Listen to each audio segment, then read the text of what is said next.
Hello and welcome to The Thing About Golf, the podcast series from Golf Australia magazine that attempts to answer that most intriguing of all questions, just what draws people to this absurd game. For first-time listeners, a big welcome. My name's Rod Morri and I'm your guide on these expeditions into the minds of golfers, a sometimes dark, though always interesting place where we meet everybody from world-class pros to lifelong duffers and every level of enthusiast in between. On this episode, we're going to delve, not for the first time, into the world of golf course architecture when we sit down with one of that profession's most respected proponents, Tom Doak. Doak's work around the world is both highly regarded and, for the most part, commercially successful, but neither of these are among his motivations when creating a golf course. So what does drive the 59-year-old? Stick around and we'll explore some of that after just a quick bit of administration. As the world continues to grapple with COVID-19, which incidentally won't be mentioned on this episode, as this interview took place in that world which will one day be known as pre-coronavirus.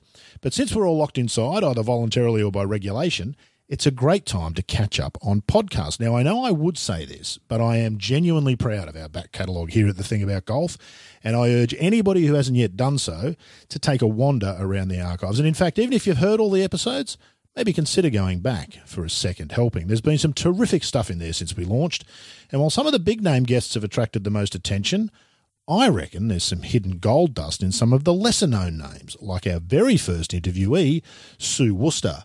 Sue might be the best amateur golfer you've never heard of, and our chat with her was one of my favourites. Also on my favourites list was the discussion we had with publisher Paul Daly, a true gentleman of the game and extremely interesting on the subject of golf courses and their design. You'll find all that, plus chats with Peter Lonard and John Huggan and Peter Senior and John Paramore, all of that by heading to golfaustralia.com.au and clicking the podcast tab. You can also subscribe to the pod at that page, or indeed by any of the myriad podcast apps that are available. Spotify, Apple Podcasts and Google Podcasts are the most popular. If you do that, we'll magically appear on your mobile device every time we release a new episode, and you won't have to do a thing. Lastly, please feel free to get in touch if you've got requests or ideas for future guests, or even if you just want to throw some bouquets or brickbats. We, of course, prefer the former, but we are always open to the latter as well. You can reach me direct on Twitter at @Rod_Morri. That's M for Mary, O-R-R-I, where my DMs are open, so anyone can send me a private message. The show also has its own Twitter handle at @ThingGolf, capital T-H-I-N-G, capital G-O-L-F, or you can find Golf Australia magazine on Facebook and send comments that way. If email's still your thing, we have one of those as well. It's golf@golfaustralia.com.au. Links to all of those communication methods can be found in the show notes. All right, let's get to today's guest. And what an intriguing character Tom Doak is. In the early days of his career, Doak was best known for his Confidential Guide, a book which featured some blunt and controversial takes on golf courses around the world. That was back in the 1990s, a period in golf course design where real estate development ruled and actual architecture was often a second consideration behind housing sales. Now, as economics began to impact that model, Doak and a handful of others with similar minimalist ideas about the game's playing field began to come into favour. These days, Doak's a celebrity in the subculture that is golf course architecture, and he's done courses in almost every corner of the globe. We were lucky enough to get an hour of his time during a recent visit to Australia for his annual Renaissance Cup, an event that brings together enthusiasts and industry types from all over the world at one of his many design projects. That's how it came to pass that I sat down with Doak in the library of the National Golf Club on the Mornington Peninsula, where his recently opened Gunnamatta course was this year's host venue. A special thanks to the Nationals General Manager John Gahan for allowing us the space to do this interview, which I hope that you'll find as enjoyable as I did. Well, Tom Doak, thanks for taking some time firstly. We appreciate that. We know how busy you are. Like a golf course routing, a podcast needs a starting point. Ours is the question, what's the thing about golf? What's the thing about golf for Tom Doak? It's a big question. I just love to be outdoors. I mean, you know, when I was starting college, I was a pretty good math engineering student, and you know, one semester of college, I just couldn't imagine sitting in an office working on all those problems for the rest of my life. And I loved golf. I wasn't good enough to play golf for a living or anywhere close to it, but I was always interested in golf course architecture, and just that one semester at college, it was like, boy, I should seriously look at if I could pursue that for a living. I've discussed it with you, others have, so we won't go into the backstory of how you got into it and all those sorts of things, because it's been done a million times. We're here at the National Golf Club down on the Mornington Peninsula. The Gunnamatta course you just redid recently. It opened recently. But you're here for the Renaissance Cup. I'll get you to explain what the Renaissance Cup is in a minute, but we've just come down from upstairs, and it strikes me that the Renaissance Cup isn't really about a cup. Is what's happening upstairs this week the thing about golf in some ways? People engaging with people about a topic they are passionate about. Yes. And, I'm fortunate because, I didn't grow up in the golf business at all. So the only reason I've been a success is because from the beginning, when I was writing letters to people asking for help, I got help from everywhere in the golf business because people are really passionate about it. And, I sounded like a sincere and smart person, and they wanted to help. So, I would write letters to Pine Valley and Marion, and the green chairman would say, yeah, you can come play with me and have a look around the golf course and take pictures of it. And that's quite extraordinary, isn't it? It really is. It's quite extraordinary. And the only reason it worked is because nobody else had done that at that point for whatever reason. So, all the young people that work for me now are doing the same thing or trying to do the same thing. And honestly, most of the really private clubs are really nice to them, but it's not, it was a real novelty. I could just tell from the reaction I got back then that, they'd not gotten a letter like that. So, we still to this day, we got the passionate and or the crazy people that just love everything about golf are that's our crowd. And so this event, golf course rankings are way too important to everybody. And, I say that as somebody who's benefited from them as much as anyone because, once I designed 2 or 3 of the best golf courses in the world, people took me a lot more seriously and I make a lot more money as a result. But it's still a bad process, or at least it's a very complicated process. And there's a lot of places where politics get involved. But the hardest thing now is, most of those people upstairs today, if they came on a golf trip to Australia, they would see 12 golf courses in 9 days and go home. Mm-hmm. And even though they're all really interested and passionate, they'll have a hard time remembering in a year. So they, their impression of Kingston Heath from this trip or St. Andrews Beach is a very limited impression of having played it one afternoon in a certain set of conditions. And, maybe they were playing great and maybe they were playing horribly. That's got to affect your opinion of it. I saw that a long time ago, just when I would talk to people about my golf courses, that their impression of it was really tainted by how they played, what the conditions were when they saw it. And, I try to build golf courses that are different from day to day. So from the beginning, the whole purpose of this tournament is get people to come and stay and play it 2 or 3 times. It almost never happens anymore. It's like you're there for an afternoon, you're gone, and you're going to see 5 other places. It's just great for us that people will stay because they get to hang around other people like themselves and see it set up differently and play in this crazy 9-hole match play format where anything can happen. Because if I'd had to pick the winners of this event, if I tried to pick who would win every match, I got at least half of them wrong. One of the things that's interesting about golf, there are no shoulds in golf, even at the top level. We can't do. Is it one of the ironies of golf, Tom, that the temptation for those who are passionate about course architecture is to run around the world ticking off great courses, when in fact great courses don't reveal themselves unless you take the time to get to know them? Well, I think all really good courses get better and better the more you see them. And, years ago, somebody, I get a lot of flack for the confidential guide. Obviously, most of the courses that I wrote about in the confidential guide, I've only seen once. And I get a lot of flack. How can you do that? How can you rate a golf course that you've only seen once? You didn't even play it. And my response is, well, how do you think I build a golf course when I can't hit the shots yet because it's all dirt? We can kind of visualize how the thing is going to play, but certainly it's more complicated than what we visualize. And when I build a golf course, one of the other reasons we have this tournament is to, watch people actually play the golf course and what happens. Because a lot of architects they design it and then they're gone and they never come back. And they might keep making the same mistake for years because they think it's working a certain way and they never go see that it's not. But it's not. Did you see anything today on the Gunnamatta course down here that made you think differently? I saw a lot of, this golf course does change drastically from one day to the next. The sixth hole, the par 5 going out yesterday, we were playing not quite all the way back, and guys, I get beat, but with a 6-footer for eagle on a hole that I never really thought of as being reachable into. Oh yeah, and yet today, that hole was won in par by both groups into a little bit of wind. I mean, it's just, the driving position changes by 60 or 80 yards. So the members here cannot think they've got the hole figured out. They'll think, well, that's the perfect spot to approach that left pin. But then they come out the next day and they can't possibly get to that spot that's the ideal spot. It's like, I can't reach that today, or I'm not going to lay up with a 5-iron to get there. So it changes a lot from day to day. And I kind of knew that. We've worked in a lot of windy places, and it's true at most of them, and that's why those courses are ranked so high. They're playable in the wind, but they're interesting in the wind. They change around.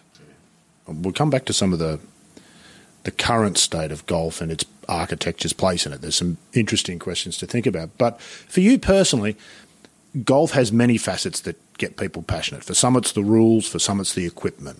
For some, it's the golf swing. For some, it's the architecture. Why the architecture for you? All of those, and I think most of us have dabbled in all of those at some point before we found the part that interested us the most. Are you that way? No. I mean, one of the very first courses I played when I was 10 or 11 years old was Harbortown, when it was brand new. And, back in those days, they didn't really have yardage books because nobody played by yardage in 1970. But Mr. Dye's knew a golf writer, Charles Price, who lived on Hilton Head. Brilliant. So Charlie Price was around the golf course during construction quite a bit.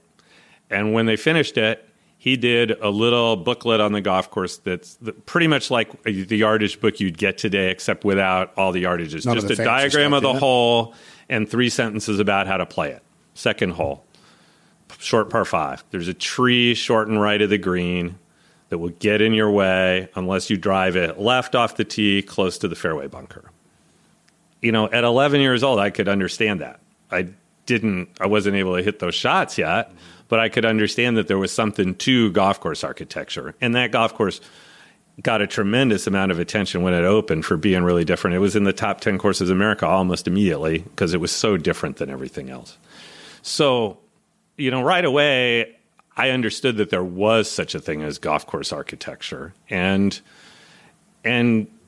my parents barely played golf at all, but some of their friends did, and some of the people my dad did business with did. So they actually gave, when they played with me when I was 13 years old and I was interested, they gave me some books on it to read up about. The World Atlas of Golf, whenever it was published the first time. I had that memorized by the time I was about 15. So I always just fell in with golf course architecture as a thing. But, you mentioned all the different ways that people appreciate golf. There's probably a couple of others that I've sort of got a feel for in the last 40 years of working in the business. But one of them that is vastly underappreciated is the emotional aspects of playing golf. You get excited to play a great golf course, and you kind of revel in what a beautiful place it is. And golf is the one place, everything's so politically correct now. You can't yell, you can't curse out your friends, except on the golf course. You can get excited and you can show it. Whereas a lot of society now, you really can't. And, I think it's a great outlet for people. And that's one of the things that they like so much about playing golf. So many architects are really great players. Because that's how you get a reputation for, he's a great player, so he knows something about golf, so he must know something about architecture. Something mystical to those of us who aren't good players. Yeah. There's a mystique, isn't there, about good players? Right. And, and great players would be the first to tell you that only great players should design golf courses. Of course. For large fees as well. But, I've met a lot of great players that just cannot relate to why half of us are even out there. More than half. They're like, you're no good. Why would this be so fascinating to you? Why do you still go out and try to break 90 or 100 or whatever? But they, that's their mistake. They think that everybody is grinding all the time, and they don't go out and play for fun. They did when they were kids, but they've lost most of them have lost that idea entirely, and they just can't relate to, that's why all these other people are out there, and that's why they're going to pay me to design a golf course. I 100% agree with you. Tim Liddy wrote something a couple of years ago about golf is struggling to find its place in modern society, it feels like to me. There's a bit of a culture war in golf, which we can discuss shortly about the way that. But Tim Liddy wrote a fabulous piece about golf not falling for the trap of trying to become what everything else is, quicker, shorter, easier. What golf really should do is luxuriate in what it has, which is time and space, and not worry so much about perfect conditioning and the ground game and the imagination and some of those things that you've tapped into. Why don't we promote that to people? Treat yourself. Golf is me time, isn't it? Why do you want to have it half as long? And it is. And so, boy, there's a lot of... There's a lot in there. Right, but there's a lot in there, and I'm trying to think where to start. I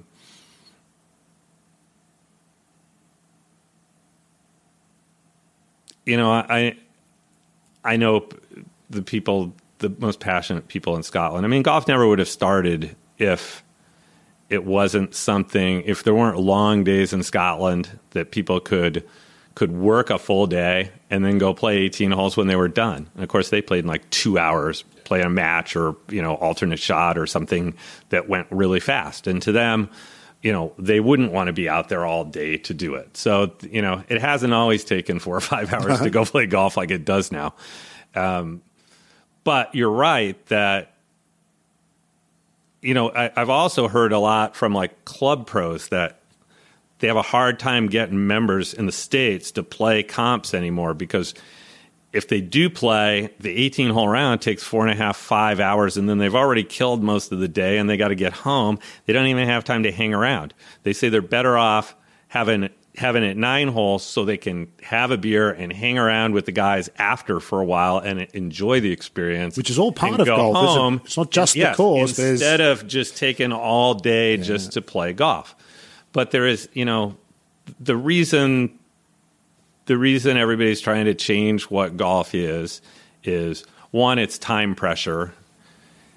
Your family, your business, everything is like there's more pressure to do more in a limited amount of time, and that impinges on taking your time and play golf. I haven't seriously looked at emails or answered messages for 4 or 5 days while I've been down here. Look how happy you are. You can't get the smile off your face. And, I have the luxury that I can do that. Yeah. And, it's a big pile of misery waiting for you Monday morning too. As well. It's not that kind of business, fortunately. I'm not a doctor or a lawyer where I've always got to be checking on what's going on tomorrow or, playing the stock market and worrying how much it was down today because of the coronavirus.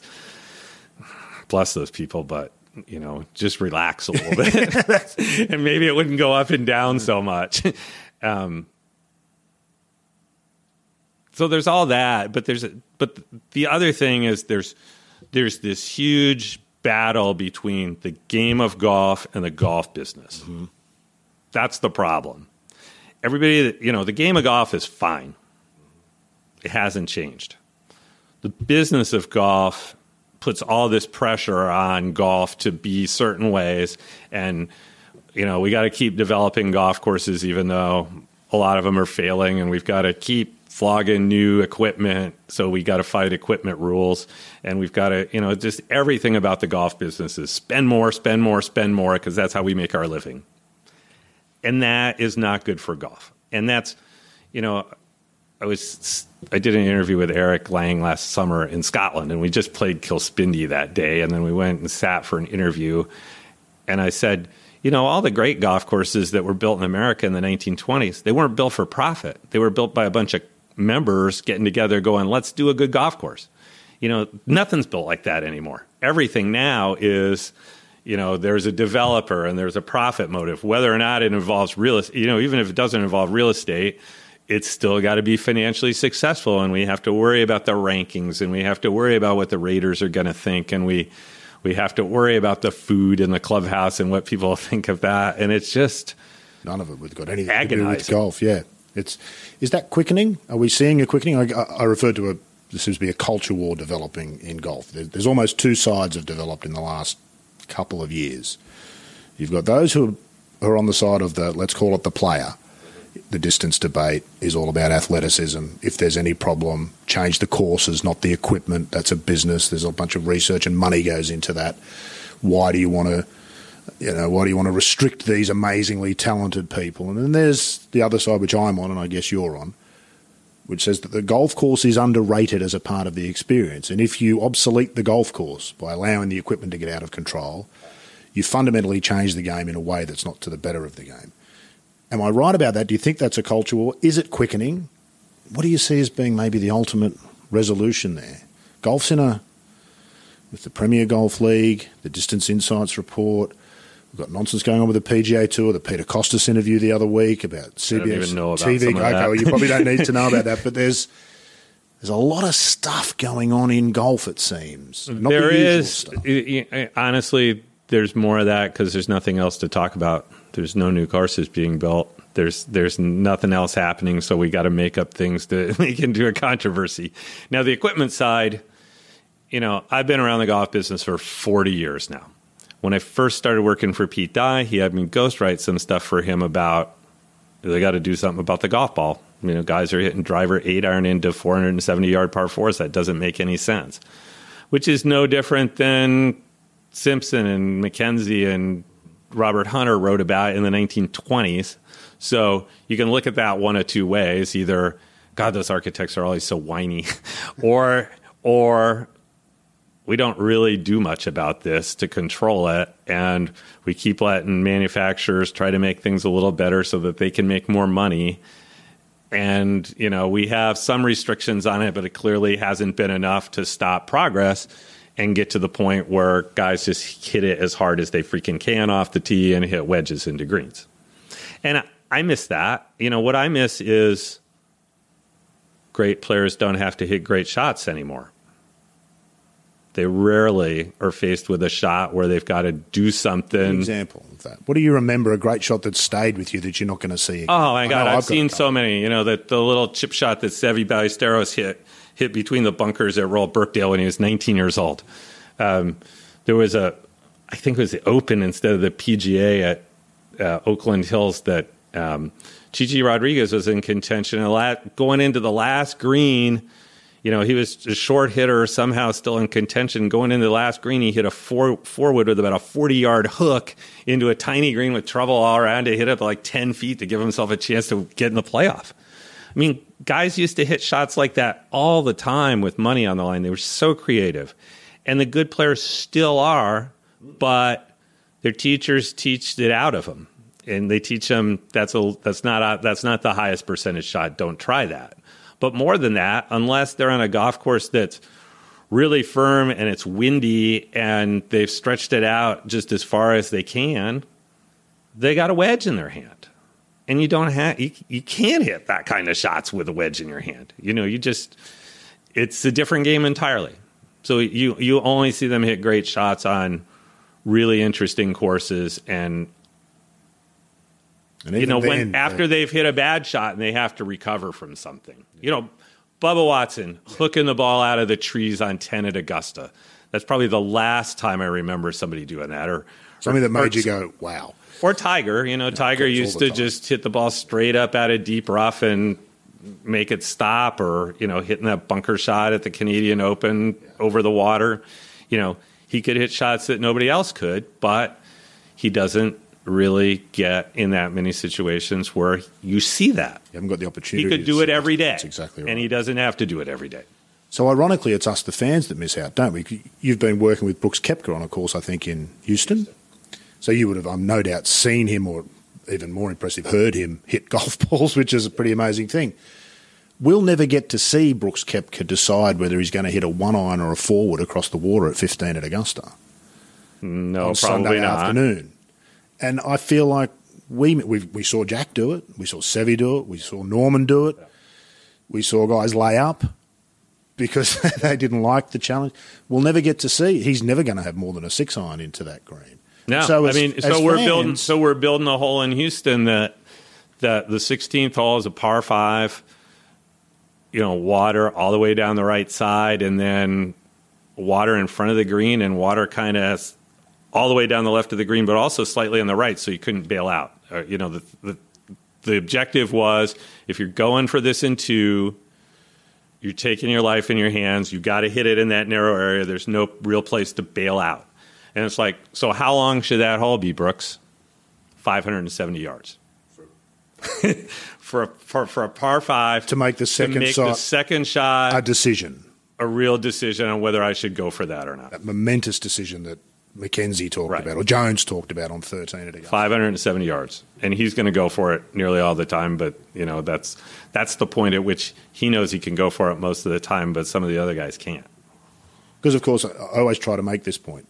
It's not a knock on the players that the equipment kind of forces them to play the game they do. Today's players are equally talented and could do amazing things with different equipment as well. They could, although, Mike Clayton loves to take people out and give them a persimmon woodhead and see how they can do it. And that's just cruel, isn't it? Well, it is, because, most of the young players on tour now, everybody under, say, 35, they didn't grow up with that stuff. So they, if you just said, okay, tomorrow the tour cannot use metal woods anymore, you have to go back to persimmon, and probably half the guys would not be able to adapt. And I don't even know that you could predict which ones could. No, that's very true. But it's so different. It's a totally different. Go from that tiny sweet spot, and you're kind of gearing down your swing to make sure you don't miss that, to ripping away however hard you want. Is a completely different game, and so it's changed the skills that are important. Is that stuff important? Because, of course, for 99.9% of us, as those on the other side of the discussion will tell you, there's no problem. The courses aren't obsolete for us. They're not. More fun than they've ever been. And for me as an architect, unless I've got a client who is specifically, we're building this course because we're going to play a tour event on it for the next few years, it's in one ear and out the other. When I consulted San Francisco Golf Club and they say, well, Adam Scott was here this summer and he hit driver 8-iron on the par 5, shouldn't we lengthen it? I'm like, has your handicap gone up in the last, or gone down in the last 3 years because of the new ball? No. So, why worry about that? Those guys are great, but they're not paying the freight to be here. And 98% of golfers, it's not just the truly elite. Now, I played with a couple of members out here the last couple of days that can hit it 340 yards off the tee. It's amazing, once you are a really good player, how much more distance you get out of the equipment today. It just magnifies the difference between them and everybody else. And there are club players that can do it, but there's not many. No, but there's a couple at most clubs, and there's safety issues with that. That's a whole different discussion. Essentially, but they're also the ones that drive the discussion, because everybody looks at them like, of course, isn't this, they're saying, isn't this easy? And most of the members are like, really? No, it really isn't. We've kind of got bifurcation by course, essentially, these days, don't we, with professional golf and the rest of golf? The members at Augusta don't play the Masters tees ever. No, they're still playing the same tees they have since 1940. Let's move on from that. I think I interviewed you about 10 years ago, it would have been 2010, which was a very different time. Probably just come out of not come out of. We're still in it. Yeah. The GFC was receding a little bit. Then or even before then, this is always it's a dumb question, but I think you'll get the point of it. Could you have foreseen back then where you are and where the business is now? You just made a presentation upstairs and people clapping and your name's known around the world. You've got some celebrity. It's not quite a rock star thing, but yourself and Bill and Ben, Gil Hands, David McLay-Kidd, in Australia, Mike Clayton to an extent. You guys are known entities. Could you have seen that? In our own little world, sure. We are. Nobody's recognising you at the shops in Melbourne? No, I'm shocked. Every once in a while somebody recognizes me in the airport or something, out of context. And usually it's, he's wearing they wouldn't come up to me except I was wearing a golf shirt with a logo on it, and they figure, that must be him. Yeah. But no, thank God I don't. I mean, when I was young in college, I wrote Ben Crenshaw a letter asking him for advice on what I should do. And, he's treated me like his kid cousin ever since. And I've sat with Ben just enough, just playing golf or just having lunch. And, he's so polite and nice to everyone like he is to me. But you get interrupted like 9 times while you're trying to have lunch. And it's like, it amazes me that any of those guys can really put up with that. And the last thing in the world I would want is to really be a celebrity. I can handle my own little crowd, but that's a totally different thing. Safe in the bubble upstairs, Tom. We're all on the same team. But what about that notion? I know you've done a series of podcasts with Andy for the fried egg, the yolk with Doak. You talked about doing a podcast with Eric. The exposure and the discussion about course architecture and those involved in it surely is much greater than it's ever been. It's much bigger. And I guess I see some signs of that. It doesn't seem to me that it's changed all that much from one day to the next, but there certainly are more people interested in it now than 5 or 10 years ago. And I'm just amazed that anybody will sit and listen to me for an hour, honestly. And when it ends, go, is there more? Is there more? Is there another episode? People are really into it, aren't they? They get quite sort of nuts about it. You mentioned Ben Crenshaw there, and you mentioned the name Pete Dye. Who have been the influencers, not even just necessarily directly for you, but who have been the influencers in this area, in golf courses? My next question is going to be about how important golf courses are to the game generally, but who have shaped those discussions for you and in your mind? You've obviously been a part of it in the modern context. I think Mike Clayton's done an enormous amount, others as well. Well, obviously, I mean, all of us now benefit from the fact that we all get to see all the great work that was done 80, 90, 100 years ago. So, we just start from a much higher knowledge base than they did. They were really experimenting with stuff. Now it's the opposite problem. Everybody's ideas are so fixed on what's good and what's bad that you have to, I have this reputation of really being a rebel, but it's just to fight back against that everybody thinks every course should have 4 par 3s and 4 par 5s, and they should play every point on the compass. Where's and the that come yardages should be. Where does that come from? Most sports, the fields are very standardized, and the really good players like it that way. The great tennis players wouldn't like it if the court were wider somewhere, and it didn't work as well for them because they weren't as fast as the young guys anymore. So that's a lot of it. It's just good players dictating what works for them and what keeps them good. And it's fun. It happens on all levels of golf. I mean, every country club that I've ever consulted on the women's committee is the club champion and the runner-up. And they're the ones who say, keep the tees way back, because they win the events from there. It's just everybody is really biased by their own limited perspective on their game and how it works for them. And they don't think about, well, how do we get all these other people around the golf course, and how does it work for that guy? They think, well, I'm better than that guy, so I should beat him, so that it's fine the way it is. The prism of self-interest. While you were talking there, it struck me. Here's a question. If Augusta National was an unknown entity and they hosted a tournament for the very first time this year, what would the players say about it? Greens are too severe. Got to flatten those out. St. Andrews, the same thing. It's like, well, it's just too different. I don't really understand it. There's too much going on. It should be simpler than that. I'm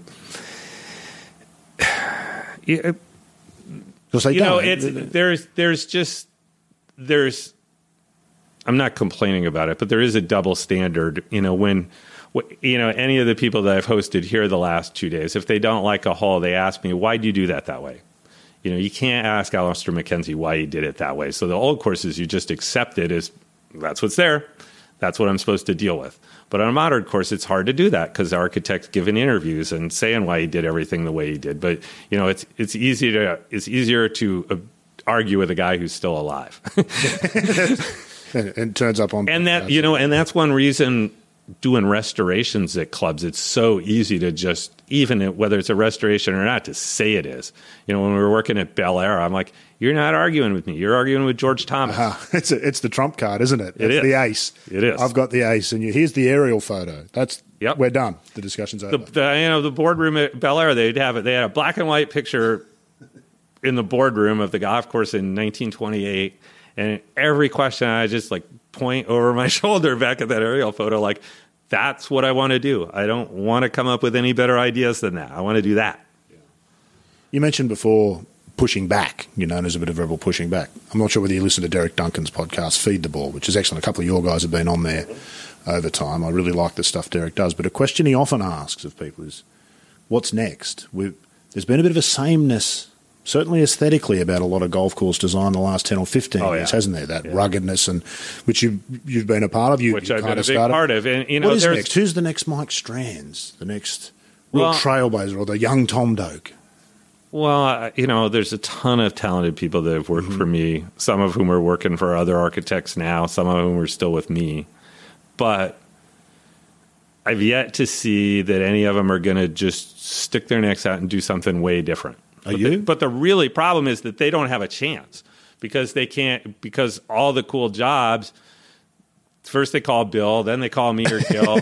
Then they go down the line. None of us are that busy, so they don't have to go very far down the line. Where you get the Mike Strances and the Jim Engs of the world is when there's 200 golf courses being built, and certain guys don't have the time for you, and other people are just, everybody's desperate to attract attention. You can't just do the same thing everybody else is doing. But when there's only 10 or 20 golf courses being built in a year, it's just the opposite. Mike Kaiser, who was way out on a limb hiring David Kidd and me to do his first 2 golf courses, now only has 3 architects that he's, there's a pecking order, and it's, everybody would love to be 3rd or 4th on that pecking order, but he has to build a project with 4 or 5 golf courses before they get a chance anyway. So it's a comfort zone, isn't there? There is. For the business and for the, what sells? You know what sells. Make it. And so who's going to do something different? I feel like I am, because I'm in the position to do it.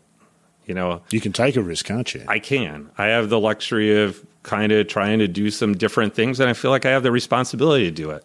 That's what everybody's been talking to me for the last 40 years for, is so that I'll keep pushing a little bit instead of just falling back on the same things.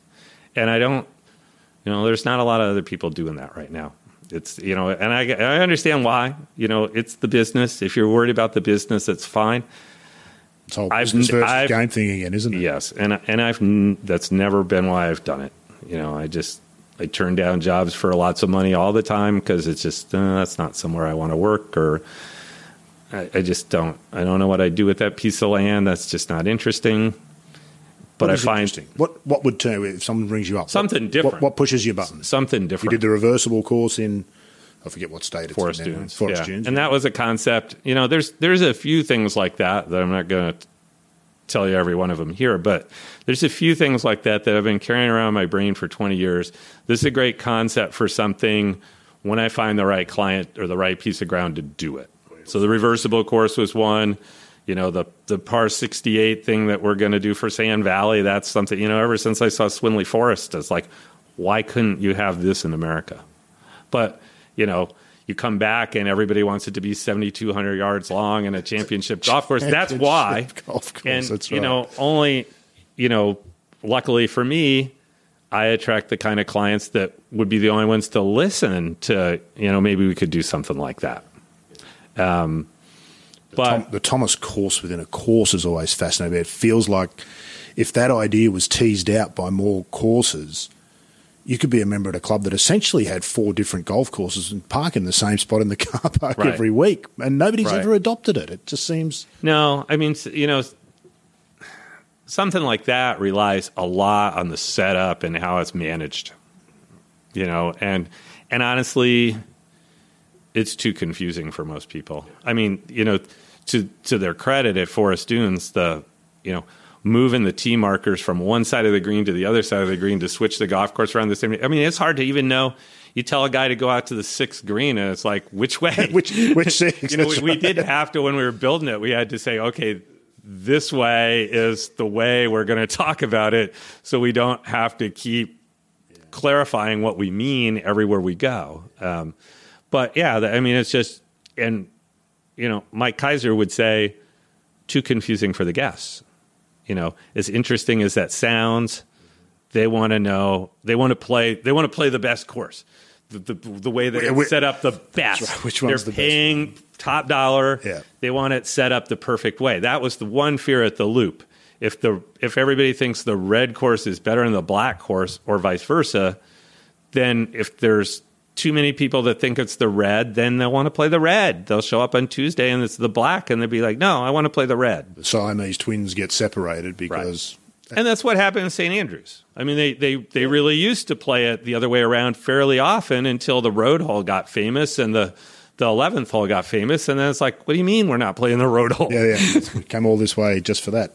How important is architecture? How important is it to plug into the rest of the golf stuff, including the business, which is important? You and I both make our living out of golf, and we like to rag on the business, and that's as it should be, but we're a part of it as well. How important is architecture to the broader business?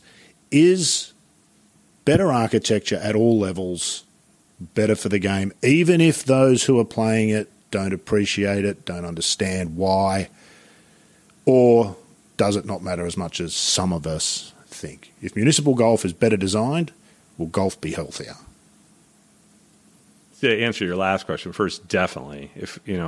If public access golf courses are better and more interesting, you'll keep people's attention.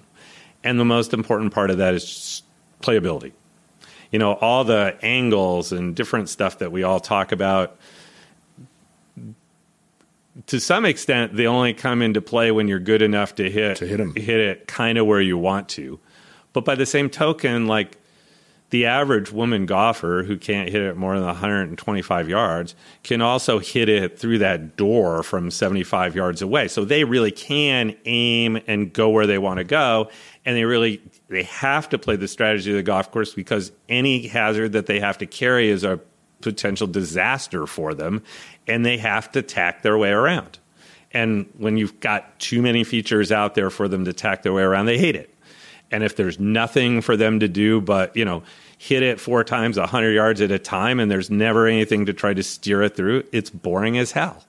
That's what, courses can't be boring. If they're boring, people will quit. And some of that's conditioning, and some of that's architecture. Conditioning gets most of the focus, doesn't it, from people? And usually golfers, sure. A nice piece of grass is seen as much more important than an interesting golf hole on a less nice piece of grass. I'm not sure what you do about that. Do we have a responsibility to try to educate? Because, of course, you sound condescending when you try to educate. Yeah. If you really have to explain why your course is so good to everybody, that's a losing battle. You see it a lot in the business because everybody is writing and trying to promote what they've done, but at some point you've got to be confident to let people go out there and play it and figure it out, and that they're engaged enough by it to want to figure it out. And what about people who don't like it? You would come across people from time to time who tell you golf course architecture is boring, not interested. Can you be a golfer and genuinely be uninterested in architecture? Yes, you can. I mean, a lot of the people I know, the good players I know who are really interested in architecture now, make no bones about the fact that when they were 25, 30, 40 years old and a really competitive player, they didn't think about it at all, and they didn't want to because it was a distraction from playing well. Just like we talked about Koepka and those guys never having to think about what they do. The good players, they just want to figure out what is the best way for me to play this hole, and then nothing else. And as long as they can keep hitting the ball where they want to hit the bad side of that is that they all think that there's only one best way to play the hole. The great thing about Brooks is that he wants it to be different from one day to the next. He says the old course is his favorite course for exactly that reason. You can't just say, okay, this is the way I'm going to tackle this hole for 4 days in a row. The wind changes or the pin placement changes, and it's drastically different. And if you just pull your drive 20 yards offline, you can't be thinking about going after the pin now. Then there's not a lot of modern courses that are that complicated to make somebody think like that. TPC hasn't done a great job of that, has they? Have they as a network of places? The original had more difficult pin placements on every green, and it wasn't the same shot into the green all the time. But they softened that about 4 times since I first saw it. He's an intriguing character, Koepka, isn't he? And he becomes more intriguing with each passing year. He's the only one who's called Patrick Reed out that I can think of, just straight out. He says what he thinks. I'm not a huge fan of the way he plays the game. I don't find it that entertaining, which is ridiculous because it's incredible to watch. It's amazing. It's incredible to watch. It's an amazing golf game. But those characters, those voices are important, aren't they? At a time like, as we discussed, if there is a culture war in golf, strong voices are important, aren't they? Ones that come with gravity. Yeah. He's one that comes with gravity. Yes, and I think one of the reasons I think I got along so well with him is that, he feels some responsibility now to talk about that stuff a little bit. That 4 or 5 years ago, it wasn't that he didn't think the same things, but it wasn't his place then. And now it is. He was here in the pecking order. Now he's here. Yeah, you can't. Yes, when you're number 50 in the world, nobody cares nobody cares about what you think. When you're number one, everybody wants to know, and that's the time to say it. He's quite blunt. You can be quite blunt sometimes.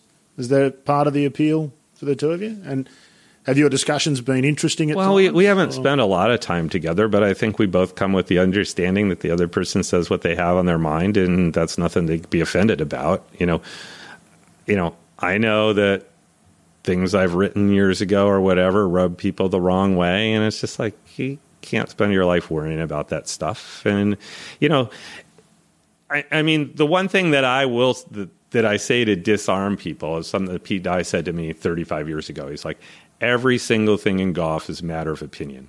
Whether a golf course is good or not, we could disagree, and we could argue about it for days and days and days, and neither one of us is going to be right. He said, but it's not just golf course architecture. There is no right way to swing a golf club. There is no right way to grow grass. There is no right way to do any of this. So, that's one of the interesting things about it. That's why people can sit and talk about it all day and argue so much and then get up the next day and go back at it again. Yeah. The discussion about Wimbledon versus Roland Garros versus Flushing Meadows is a pretty short one, isn't it? Yes, so, yeah, I guess so. The discussion about Augusta and Cincinnati, they go on for years and decades and for generations. Let's start to wind it up because I know that you're busy. What's a perfect day look like for Tom Doak now? And how might that have been different 30 years ago?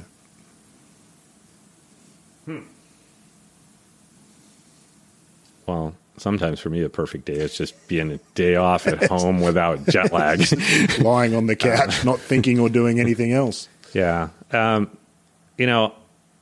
really fortunate to get to do my work in beautiful places and kind of pick the places that I work. So wherever I am, whether I'm in Australia or New Zealand or Ireland or the States, I'm probably at some place I'm really engaged by. I work with a bunch of people that I have a lot of fun with. There's two parts of the work that are very different from each other that I don't have a favorite between the two. One is trying to figure out the puzzle of where the holes go.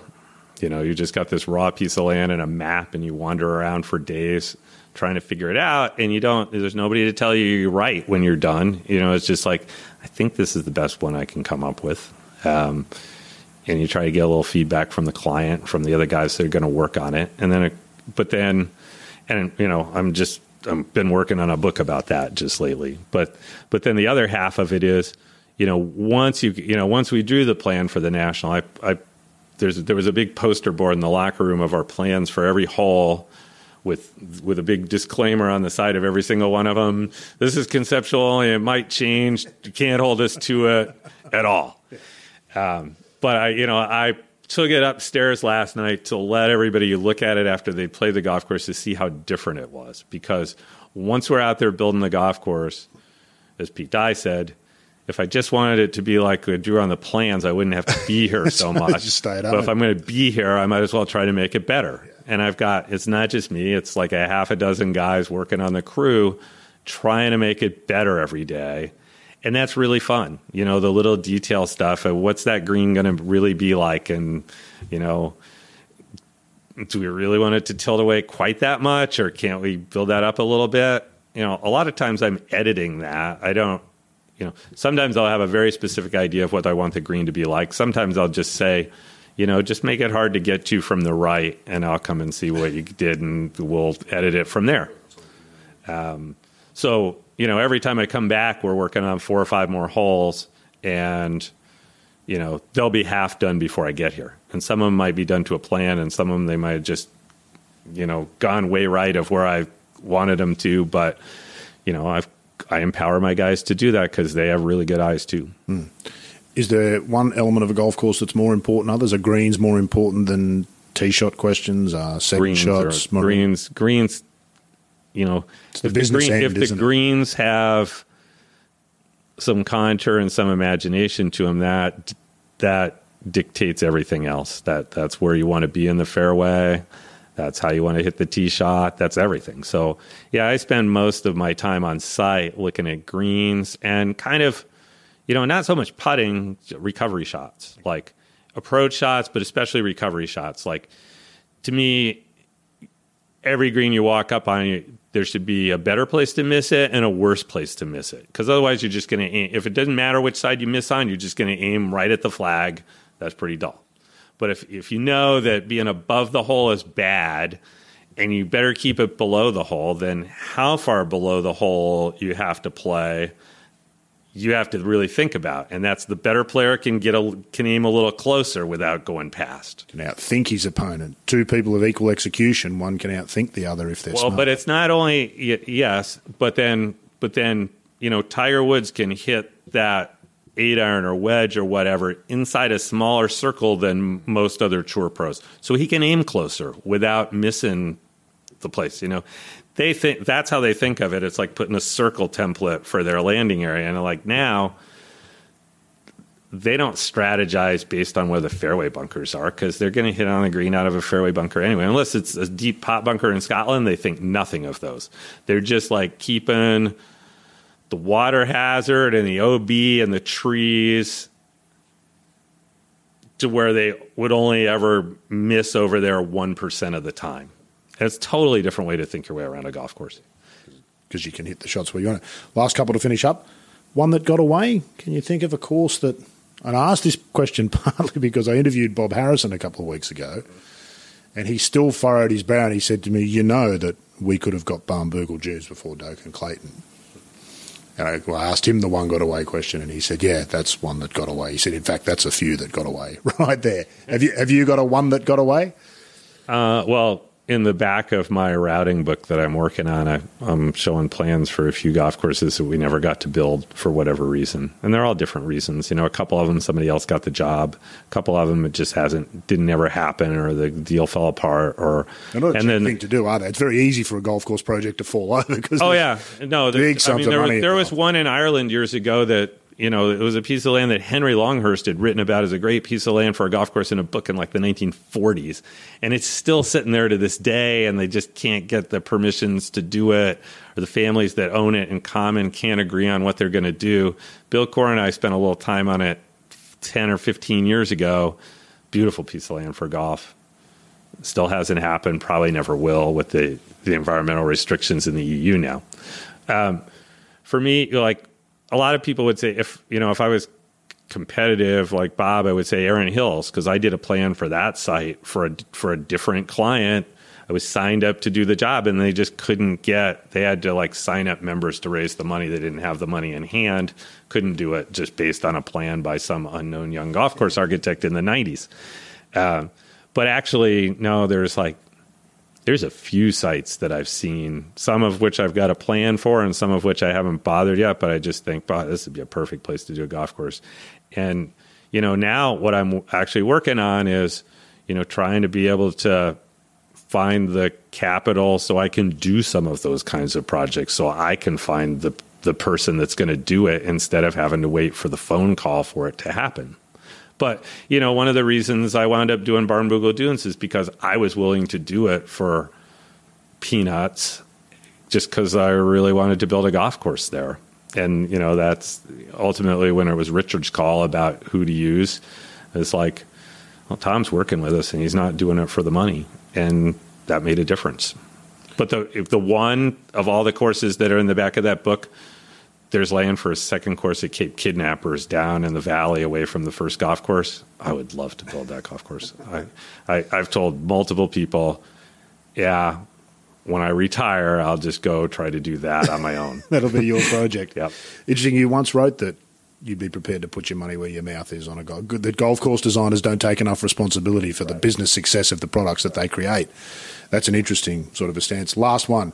You mentioned earlier that you've got a couple of things in your mind that are different and interesting and you're just waiting for someone to offer them. without giving it away, what would a potential client who might be listening, what would be a keyword they might mention that might get you interested that touches on one of those? In case they want to email you, Tom. You never know who listens to these things. Well,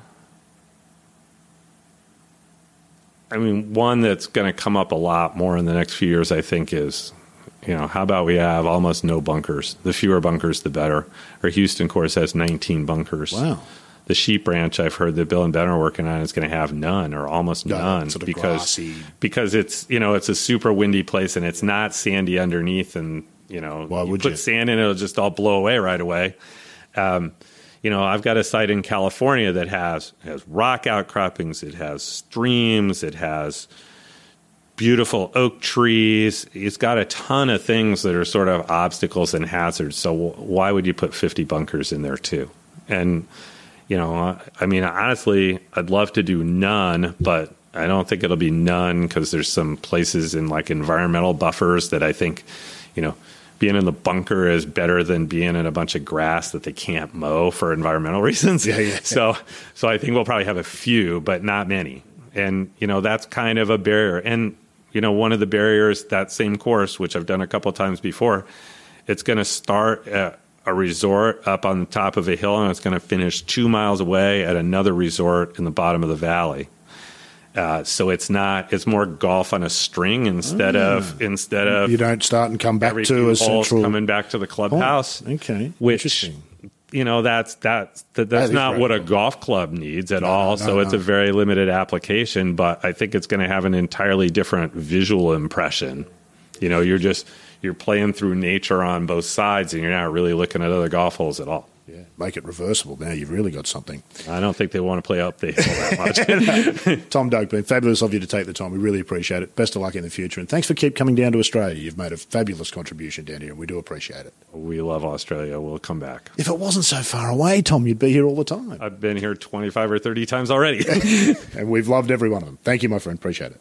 Well, that's it for episode 15, and I'm sure that many of you, like me, are intrigued to see what Tom does next. He certainly hinted there that there might be some interesting stuff on the horizon. We'll keep an eye on all that to see what unfolds. But in the meantime, I hope you can join me for our next episode when we feature our second couples interview of the series, a catch-up with LPGA star Christina Kim and her Kiwi boyfriend, Duncan French. Is that how you met? Is that how it started? Did you caddy for her and then... No. I saw him from a faraway distance when he was at the beer garden in Evian, and I said, done. I don't believe in love at first sight. It's complete bollocks. There's no such... Except there's this one time in history. There's one time in history. There's one time I in mastered history. the game, and then I fell in love. Yeah, exactly. Is that really what happened? Because I can see the appeal for Duncan here, but I'm looking, Christian, someone here's punching down, and it's not him. No.